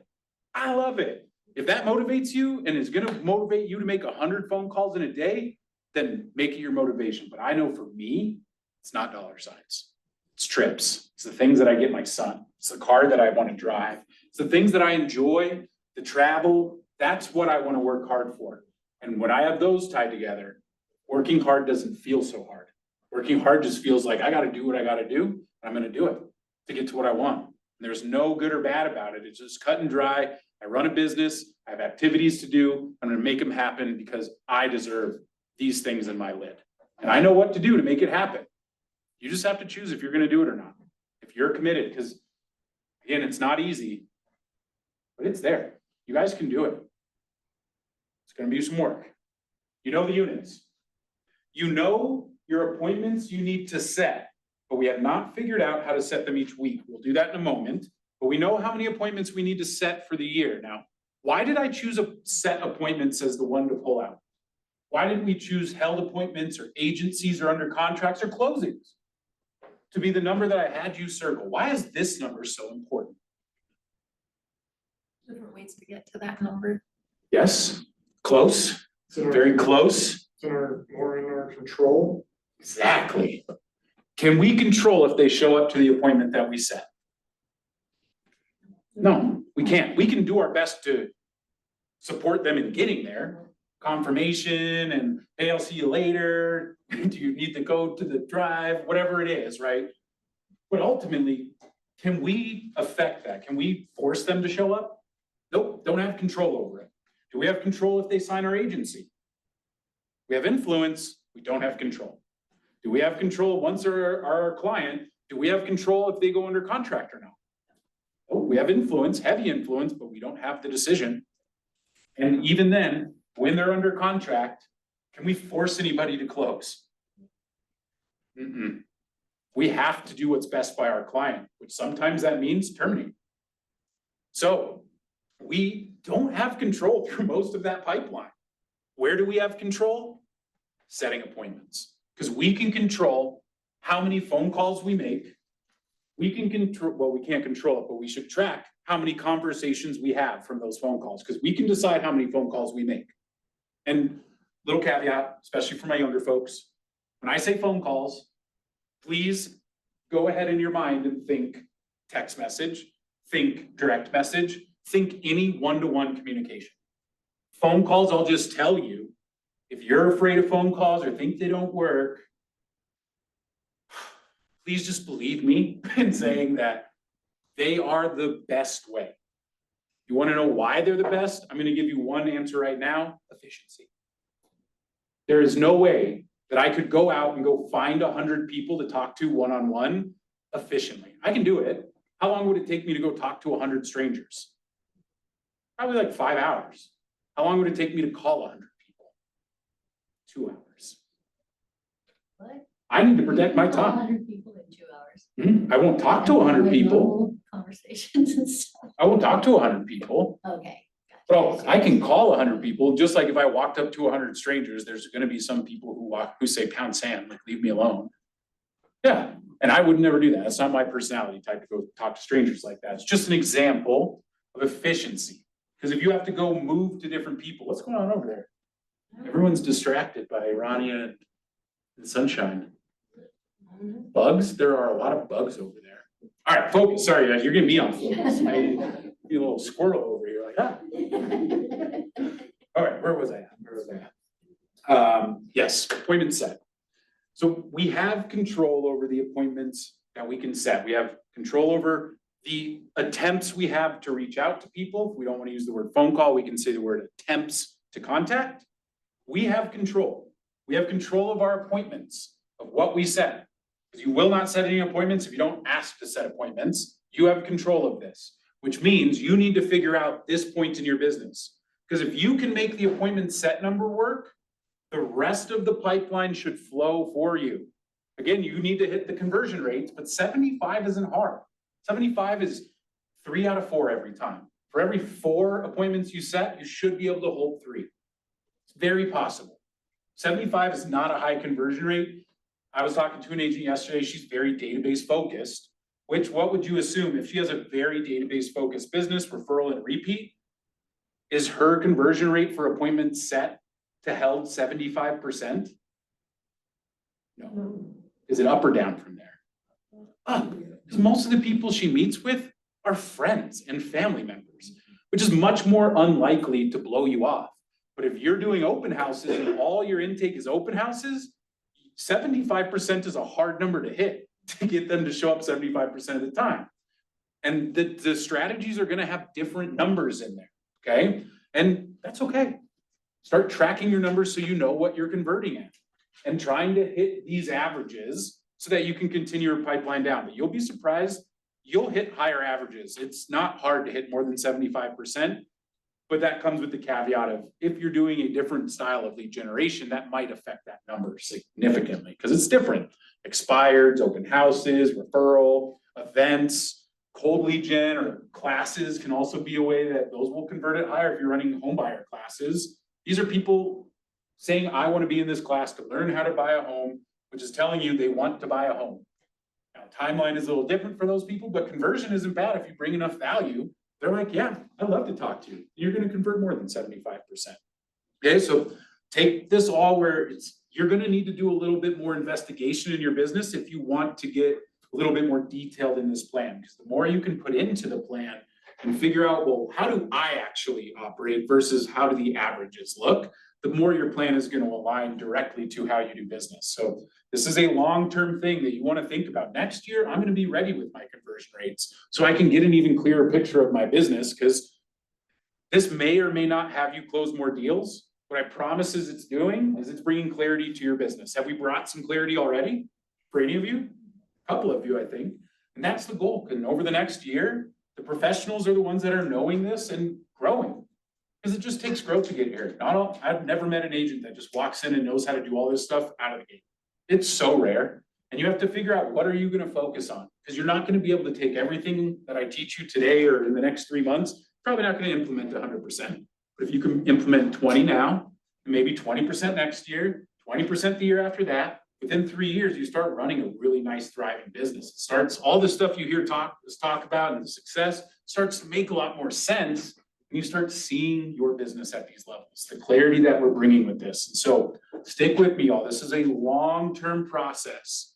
It's not just the 2 hours we're spending today where the power comes from. It's what you take from today. And so now we have to bring us to the next step because what we figured out was your economic model. You now have your economic model completed. You have targets for appointments set, held, agreements. You now know what you need to do through the year. But the question we posed earlier is, how do you make that happen? It's great to know I need to close 29 units. Where am I gonna get those people from? Where am I gonna grow my database from? Where, how, all these questions. And it comes right in here. They're all answered in the lead generation model. And notice that these 4 models at KW, economic model, lead gen, budget, and organization, there are numbers next to all of those models because they are ordered. We start at the economic model. It then influences our lead generation model, which will influence our budget, which then eventually will influence our organizational model. We're not getting into the last 2 today. Budget and organizational model is going to be on you for this. If you'd like to read more about it, these come straight out of the MREA. This is in the section called Earn a Million, starting on page 119, that you can see at the top of the screen. So if you'd like to learn more about the models, please read the book. We're going to focus in on the lead gen model now, where you can see off to the side. Number 1 in the lead generation are the 2 types of lead generation. What are the 2 types of lead generation? Prospecting and marketing. Those are the 2 ways we bring leads into our business. People who are interested in using our service come into our business through prospecting and marketing. So we need to figure that out. The second piece of our lead generation model says set up a database and systematically market to that database. When I talk about a 36 touch, a 72 touch, that's what we're talking about. Because these 2 things are linked. They have to work together. Because let's talk about what happens when they don't. Let's talk about an agent who's really good at prospecting and marketing, but has no database. They don't use the database, but they're really good at prospecting and marketing. How does that agent's business look through the year? How do you, yes. Because who does that person normally work with? If they don't have a database, which means that their follow-up usually is not very good. They're really good at getting now business. But those people that are like, hey, my lease is up in 6 months, I want to move then, those are the people that fall through the cracks for those people without the database, that they miss out. If it's not happening now, they don't get that business. They let that business go because they're good at this, prospecting and marketing. They're good at bringing it in. And if they're ready to go now, I'm good at converting that to a closing. But then they're missing out on all the future business. They're only concerned about now business. So they're not as successful as they can be. Now flip it around. Agent has a database, but isn't prospecting or marketing. All they're doing is they put their people into command and they send them an email every month. That's it. Is that agent going to be closing many deals? No. Will they close a couple? Probably. There's probably somebody who sees that email and calls them and says, hey, I've been meaning to call you. I saw your email. I would like to buy. But if they're not prospecting and they're not marketing and not going out and looking for that, they're going to miss out on a lot of business.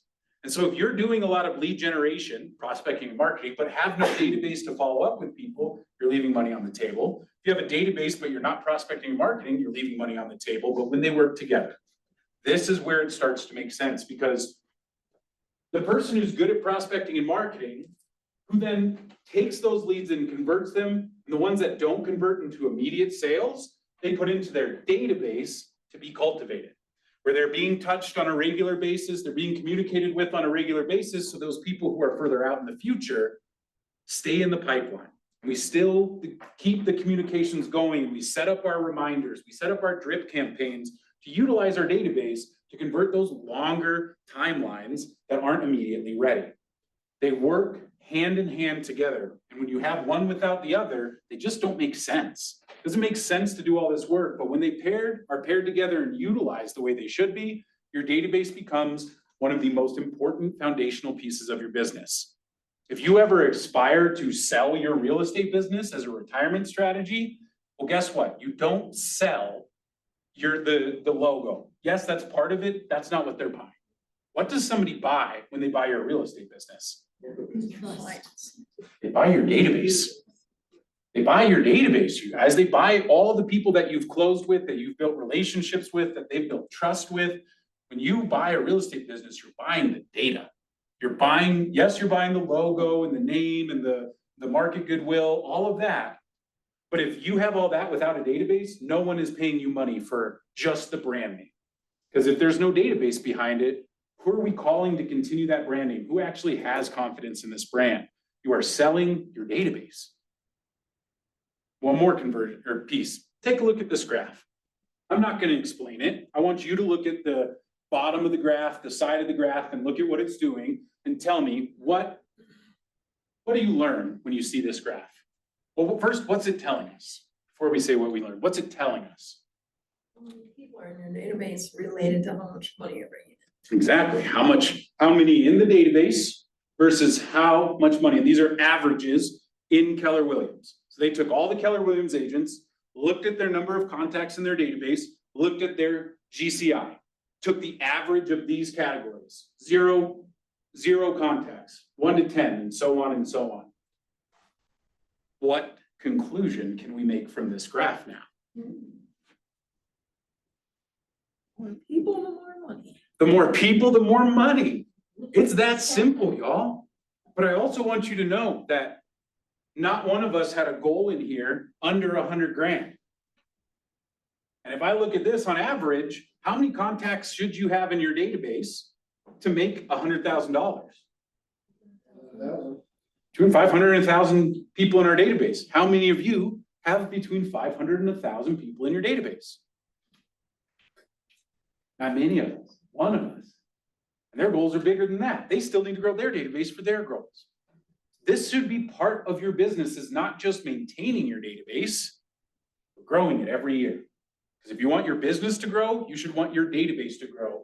And I don't know if I can show you a better piece of evidence that shows you, if you want to grow your business, grow your database. Grow the number of people you have conversations about real estate with. Because that's all this business is about. Is there any deal that doesn't start with a conversation about real estate at some point? Not that I know of.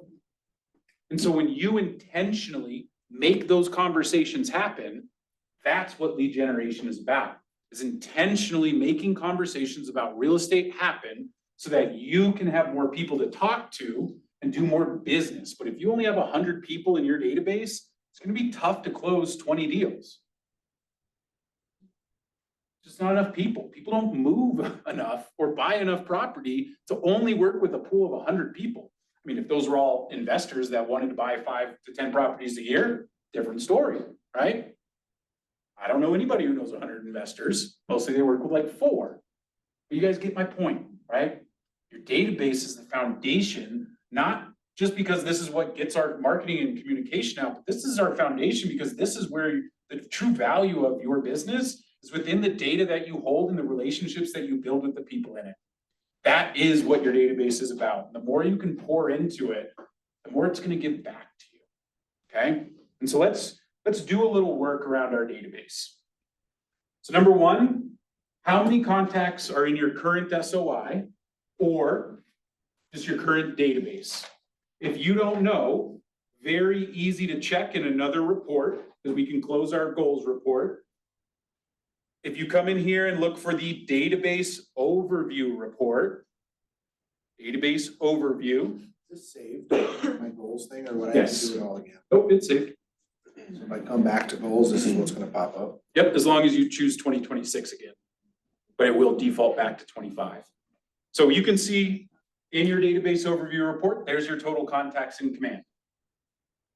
Did you go to, I'm sorry? Database overview.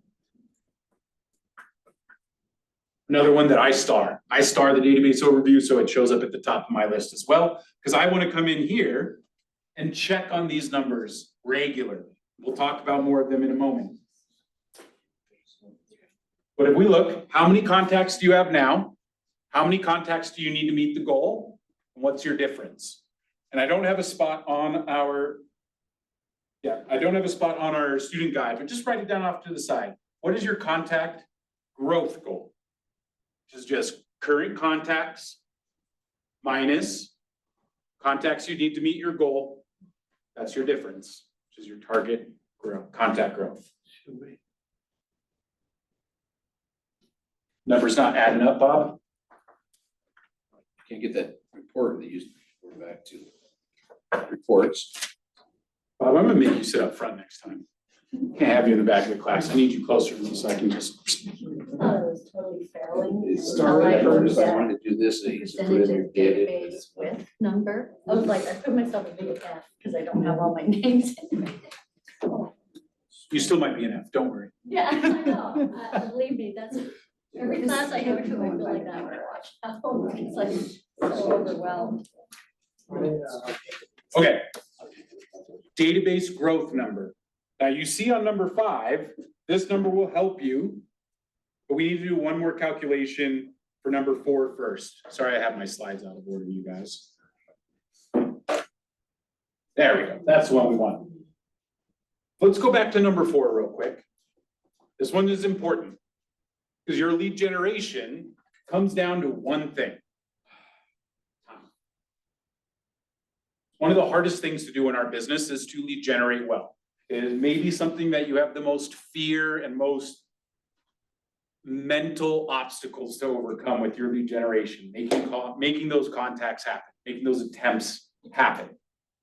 And if we don't make time for it to happen, time doesn't show up to do this. You will make every excuse. Oh, well, you know, there's a coffee with Brian this morning, so I gotta go to that. And there's this happening this day, and I can't lead gen that day and you will find every excuse in the book to not do it. Lead generation is the vehicle that moves your business in any direction. We have to make time for it. And so we need to figure out your time.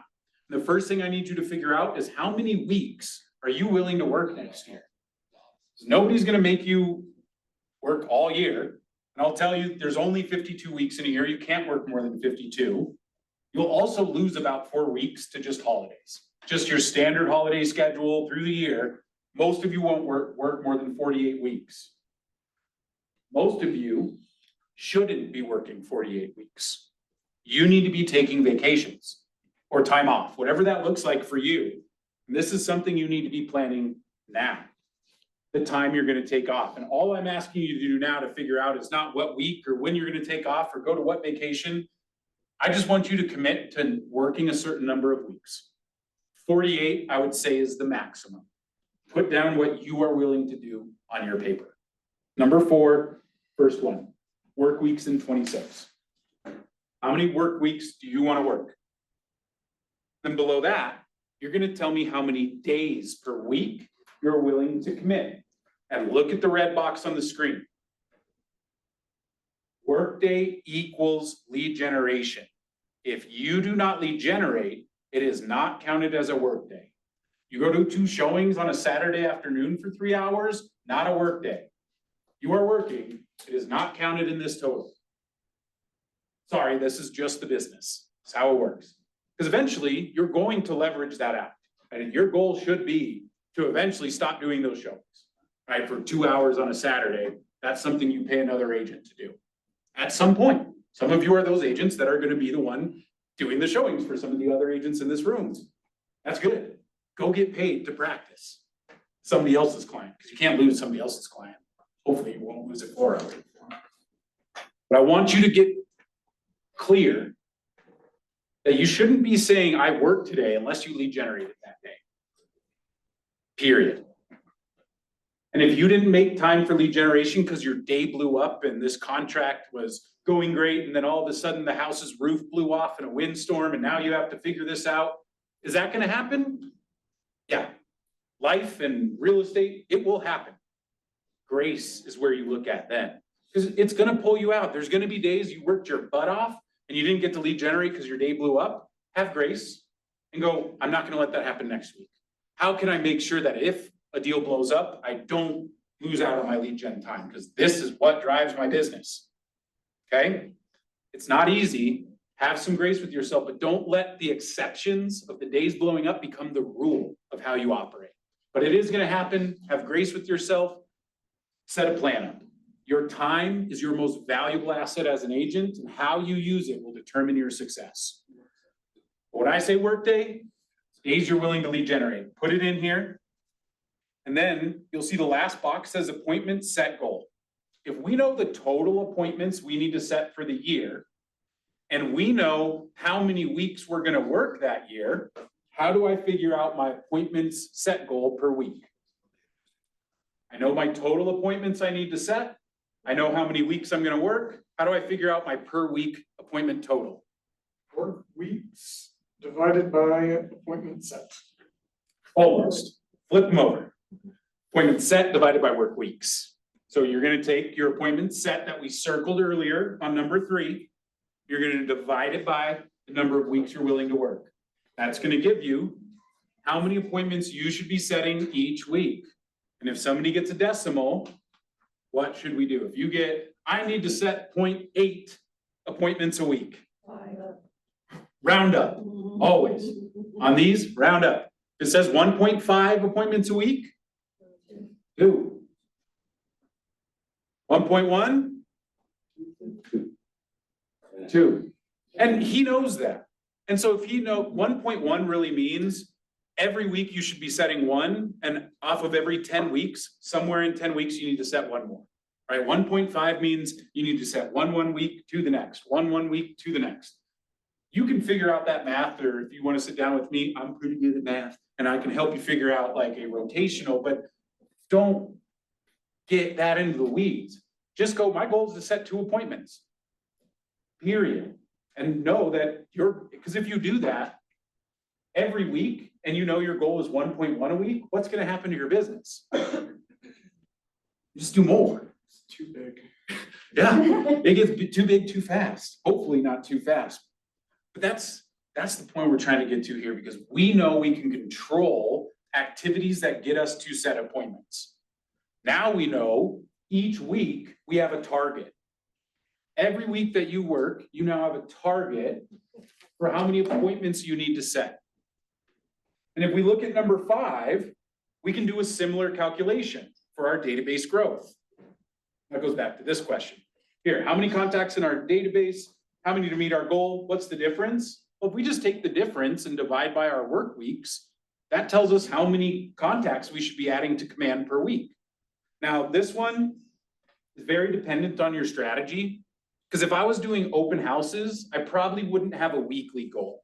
Because it's hard to really work in the timeline of an open house relationship in a week. Right? I might get 10 names captured in a week, but I have to call them and see who's gonna actually become a contact and not just be a lead. Because we're not talking about leads in the database, we're talking about contacts, which we get the lead, then we have the 2-way conversation to make them a contact. In open houses, it usually takes me about a week to 2 weeks to know if I'm gonna turn them into a contact, right? Some people are gonna answer, some people are not.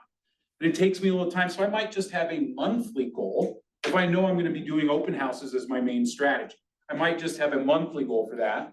If I was just relying on events to grow my business, and I'm getting events or giveaways to bring more people into my database, that might be a quarterly number that I'm calculating my quarterly goal of database growth, because I'm only gonna run 1 event per quarter. So I'm gonna look at it at a quarterly frequency. Okay, does that make sense? Where kind of your goal should be adapted to how you're growing your database, should be adapted to kind of how you're checking in on what it is. If you're referral based and your goal is to get just referrals, it might be daily, right? Where your goal is to get at least 1 person a day added to command from referrals that you're calling your database to get from. And if you did that 250 days in a year, you just grew your database by 250 people. And if that's your goal, perfect. It might be 2 people a day. Might be 3 people a week in that strategy, but you don't need to grow enough for 1 a day. So it might be 3 people a week, but you're doing it 5 days a week to find it. That's starting to make sense with our database growth plan. This is an important part I want y'all to see, is not worrying about how many leads do I need to produce, it's how many people do I need to turn into contacts. Because for most of your businesses, you're not taking these super cold leads. You're getting pretty warm leads, and you just need to create the conversations to turn them into a contact and put them into your database. Question? I just want to throw out there for especially newer agents. I remember the first open house I went to in my quest to learn more about open houses, where I met a guy who was also a newer agent who said, man, I'm just doing open houses because I've already added 250 people to my database in the last 6 months. So just as a way that you can wrap your mind around trying to get people for your database, one new agent that I met, nobody had ever articulated it that way to me. Oh, I've been doing open houses every weekend for 6 months and I've grown my database by 250 people. That's such a good thing to bring up, because I wish somebody would have explained that to me. I did open houses for 2 years every weekend, all the time. Terrible at converting them. terrible. It was so much wasted time for me. Because my goal at an open house was to find a buyer. That's the wrong goal to have at an open house. Your goal should be to get contacts and convert those buyers, convert them to buyers eventually, but your goal should be data. I should be getting people's information and their permission to talk to them. That should be the goal of your open house, not to sell that place, not to find a buyer for that place, not to find a buyer for yourself that moment. Does it sometimes happen where we get that in the moment buyer at an open house? Yeah, it's not the system I'm building though. That's a got lucky situation, not I did that. That was right place, right time, which it's great to get those. Just don't build your business plan off of getting lucky. That's not a business plan. You don't get them if you're not there. You don't get them if you're not there. But your goal, I wish somebody would have told me that when I was doing open houses. The goal is not to convert people in the open house. The goal is to get their data and then work them until they're ready. That's a whole different objective. And then when you have 20 people come through, but no one was interested in buying the home or doing business right now, you're like, my open house was successful. I have 20 new names in my database. That's the success of an open house. Because then if you do it again the next week, and the next week, and the next week, and the next week, now you have 100 people in your database. And I guarantee one of those people is going to convert if you do your job. You put them into the database, you follow up with them, you put them on valuable drip campaigns. Somebody's going to convert. And if it's only one, that's lower. I bet y'all can convert even higher in those strategies. But it takes getting added to the database, having some systems in your database, which can be very simple. You don't have to be fancy. You can run a really great business with contacts and tasks in command. That's it. No smart plans, no campaigns, nothing fancy, contacts and tasks. You can do it. And then you can get some more efficiencies eventually, but don't make it harder than it needs to be, and don't start thinking, oh, I have to have all this in place. Just figure out your lead generation for now. Figure out when you're going to work, when you're going to lead generate, how you're going to lead generate. All right, did that bring some clarity with work weeks? I think this always helps kind of just establish your time. Because you have to be honest, like if you have 3 kids in school right now and you're a mom and you're responsible to pick them up, take them to school, do all of that, like you don't have 40 hours a week to put into your business. That's okay. You don't need 40 hours, first of all, if you're efficient with your time. Honestly, I think you can do this business at a really high level at 36 hours a week. That's 36 hours of direct, focused activity that is defined every minute of. If you get to that point, you can do this business 30 hours a week and maybe even less with leverage. So think forward, think far in the future. Where you're at now won't be where you're at in the future, but you're gonna have to do some stuff to get there. And now I need to hurt your feelings a little bit, because this section is gonna hurt your feelings. That's okay, because you guys are going to grow. This is about growth. And where I'm gonna hurt your feelings is number 6. Down by number 6. Oh, actually, let's do one exercise before. In database health check. In here, if you haven't gotten to your database overview, please jump to your database overview, which all you do is go to reports, type in database, and it will pop up as your database overview report. And then what I want you to look at is this number right here. And in number 6, put in your total records and your health score. Number 6, total records up at the top, and then your health score, which is this line, which may not be green for you. Your line might be red, your line might be yellow. It says total contacts, not total. You have to click on. Do total records, that's fine. What's the difference in those numbers for you guys? Rough, Not huge. Contacts versus records. About 100. about 100. Use contacts then, if you guys are that far off. Contacts is lower than records. Yeah, because the other ones are leads.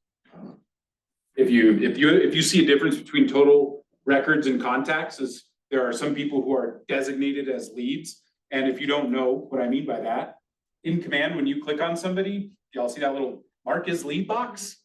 Those 100 people have that box checked. The way you use this box is when you get somebody in that you've never talked to before or never like had a real combo with. Maybe you said hi to them at the open house, but you haven't had a conversation. You couldn't call them and they could say, hey, Steven, right? They don't know who you are, they don't know what you do that much, you're just a guy at an open house, right? So we mark them as a lead until we have a two-way conversation.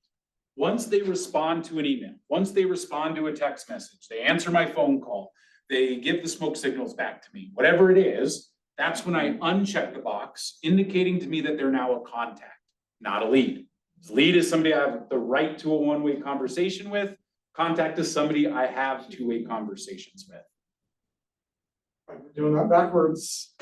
Many agents do. Yeah. Because a lot of agents define a lead as someone who's going to do business soon or immediately. And yes, that is true. But the definition is more expanded when we use it like this, where the lead is indicating somebody we've captured but not connected with. That's how I define it. Once I connect with them, they're either gonna get kicked out of the database because I don't like them or they're not worth my time, which very rare that happens to me. It's like a 1 in 10,000 kind of time when I would kick somebody out. Or they're just gonna be put on a drip plan or do business now, but they're gonna be converted to a contact. So then I run my database contact plan for them. So they get all the emails, the event invites, the giveaways. So I'm delivering value until they're ready for me to come in and where I need to step in, where I need to close for an appointment, get them to sit down, sign an agency, and so on. You guys know the rest after that. Okay, so that's what the lead and non-lead or contact record and total record, that's where that's coming from, okay? And what I want y'all to do is notice your database health score. Because if yours looks like mine, this is an ugly, low quality database. Pretty good on phone numbers, pretty good on emails. Not good, not good, not good, not good. The 5 pieces of information we want about our contacts is name, phone number, email, home address, and birthday. All the things you see on this list, plus a couple extras. This is the quality of your database. Because if we get into next month and your database has 97% phone numbers and 10% emails, well, designing your email campaigns that are going to go out to your database seems like a lot of work for 10% of the people. We have to get the data, because once again, our foundation is our database. Our value in our business is our database, and the data we have is really the value behind it.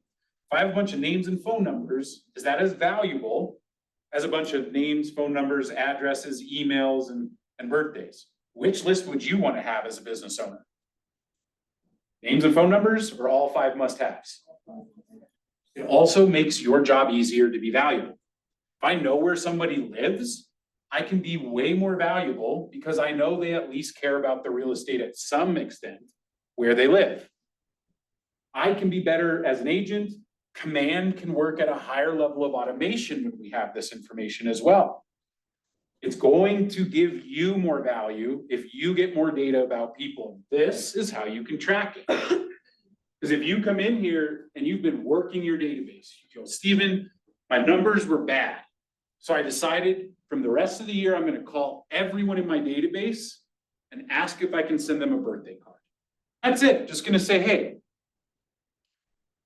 focused on my business this year.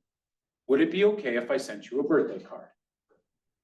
What are most people going to respond when they're asked that question? Sure. Some people might be a little confused because it's 2025 and you're asking to mail them something. But most people are going to say, sure. And my next question is, great. Where do I send that to? What did I just get? Your address. And then I ask them, what day and month is your birthday? I don't need to know the year, because we don't need to know the year. And most people won't give you their birth date if you ask for the year, because they think you're asking, how old are you? And they don't want to tell you that. So don't ask. And I upfront tell them, I just need the day and month. I don't need to know the year. Because that's all I need for command. Now I have birthday and address. What's the last thing that I might need? I call them, so I have their phone number. Email. And every time I'm asking for any bit of data, the formula is the same. Offer value, ask for value in return. What value did I offer in that phone call up front? A birthday card. Very simple. But it's something that we all like, will say, yeah, you could send me a birthday card, heck. We'll say yes, because there's enough value. And then they give me that information and I'll prove it to you. How many of y'all been to the ball arena for a game in the last year? I have. I love to go to Nuggets games. What does Toyota have every game out there in the carousel? A new car. And why is it there? Not to, what are they asking you to do? Why'd they park that truck in there? Your data, your information. They say you can win this truck. All you gotta do is fill out this form. What value did they offer you? Did they offer you a truck? No. They offered you the opportunity to win a truck. Does that have a lot of value in itself, standalone, the opportunity to win a truck? No. But it's valuable enough for you to give them your email. It's valuable enough for you to give them your phone number. And you're getting those emails, I bet, still in your junk mailbox. They're still coming in from when you signed up for that truck because they're lead generating. That is what they're doing, and it's the same for you. Offer value, ask for data in return. Hey, thank you so much for your birthday card. You're gonna see it on month and day. Come to your house. We have some really exciting events and giveaways happening this year, and we invite you through email. What's the best email to get those invitations to? What was my value offer? Opportunity to do what? To be included, right? Here's an opportunity to be included in our events and giveaways. What's the best email to give you that opportunity? And they'll go, here's my email. Now I have all 5 things. I might ask one more question in this call. Hey, while I'm talking to you, what's the real estate plan for next year? Let them talk. Because they're either gonna say, Stephen, we love where we live. Awesome, tell me about the home. What do you love about it? Or they're gonna tell me, hey, our lease is up and we've been kind of thinking about buying, or we've been thinking about selling. Great, put them in the pipeline. Or they're gonna tell you, we're so glad you called and asked, we need help now. We need help yesterday. Simple questions. The art of this business is asking questions. Those 3 questions I gave you, can I send you a birthday card? How do I include you in our events and giveaways? And then, what was the last one? I just lost my train of thought. Come on, y'all were listening. Just email. What's your email so I can include you for? Include you, email, and real estate. And The real estate stuff. yes, what's your real estate plan for the next year? Simple, let them talk. And then take notes on this stuff. Set a follow-up for what's appropriate. That's how you convert business, y'all. Talk to people about real estate. Create real estate conversations, and you will do more business the more intentional you are about creating more conversations. That is the formula. The rest of it, you will figure out as you go. All you need to master now is your lead generation. A lot of us don't seem like that's been a habit yet. Maybe you've done it here and there, but we want a habit of lead generation. It is what drives our business. How are we doing on time? You got me a clock. Oh, we're over. How did that go so fast? So let's wrap up here. We're gonna wrap up with a little database grade. For your CRM health grade, you just saw your health score, but I want you to give yourself a grade. You don't need to tell anybody your grade for your health score. And then I want you to give yourself a habit grade. Habits are what you're doing in command. Many of you are at the DNF range here. That's okay. The point here is clarity. I don't want you lying to yourself around where your business is at. Because if this is the foundation of your business and you're giving yourself D's and F's, are you an amateur or are you a professional? You can change it. If you're an amateur, you can make the choice to change this, and don't think you're going to go from F to A. A huge win is going from D to C. That's it. Making one level increase on both of these over the next 3 months is what I would say is a good goal to set if you know you're in the DNF range. And I have some resources for you. Number 1, if you're in the DNF range on the health, you need to read the contacts playbook and follow the contacts playbook to build your database out. It's included in the resource package. If your habits are bad, you can talk to me about coaching. I do offer coaching and have a couple of spots left. This book just came out a month ago. It's awesome for new agents and experienced agents. This I found is like a dumbed down version of this. You don't talk about the models and the systems. This is just simple, straightforward, how to make this happen in your first 3 years. We have these available for $25 in the office. I think you can find them on Amazon a little cheaper for like $22 if you want to wait to get one, but you can pick them up here. There's some great material in these. But if you're struggling on your habits, even if you're experienced, take a look at this, read through this, it can help. And then finally, the one thing as well. If you've never read the one thing, which I think we have one reader in here, go read it and then do me a second favor after you read the one thing. Give it to a young adult. Give it to somebody who's 8th grade or above, but younger than 18. That book is written at an 8th grade level. I wish somebody would have handed me that book at 17. It would have changed my life, because it changed my life when I read it when I was 27. Can't even imagine. And it's not even real estate related. It is a generic book, has nothing to do with real estate, but it was written by Gary Keller. Awesome book, especially if your habits are something that feel out of control. Read the one thing. It'll bring control back to your habits. We're going forward next month. One more reminder, Command Your Database is coming. Sign up for that when you see the emails come through and you see me talk about it. And then it will be the second week of November. Not sure what day or time yet. Most likely it will be same time as this one, Thursday, 1 to 3, second week of November. I will send that out as confirmations later. Now, my question is, did I bring some clarity for any of you? Did I bring a plan out for any of you? Does anybody feel like they have the starting points of a plan? Good. I feel like I've done my part here. And what I'll ask for you in return to do, if I met that expectation, please fill out the evaluation and tell me about it. If I didn't meet your expectations, please fill out the evaluation and tell me about it. I read every one of these right after the class. I implement what I can into my next class. I read all of them. You do not need to put your name in there. You do not need to do a testimonial for me if you don't want to. But if you do want to do a testimonial, please put your name in there so I know who you are. Otherwise, I have no way to know who gave me that review. It's anonymous outside of you choosing to put your name in. The resource package link will get to you in an email as well, as long as you registered. Is there anybody on Zoom who didn't register? Please put your email into the chat so I can get you in the list. If there is anybody in here that didn't register, please put your name down on this piece of paper, name and email, make my life a little easier. If you did not register, if you registered, I already have you in the list. So if you filled out the Calendly link and got registered and got the email from me about today, all that, you're good. If you didn't, please put your name on this piece of paper before you leave, name and email. And I will make sure to add you to the list of recipients for the resource package, the recording of this, and the resource pack has like 6 or 7 different things in there. There's a couple of worksheets from this book in there. There's the GPS and 4-in-1 templates that I just wanted to throw in there. So if you want to start looking at that stuff and kind of seeing what it looks like, how it's working, you have that in there. There's the contacts playbook is in there for my DNF people. If your database isn't where it needs to be, that contacts playbook is awesome because it helps you lead generate while you're building your database.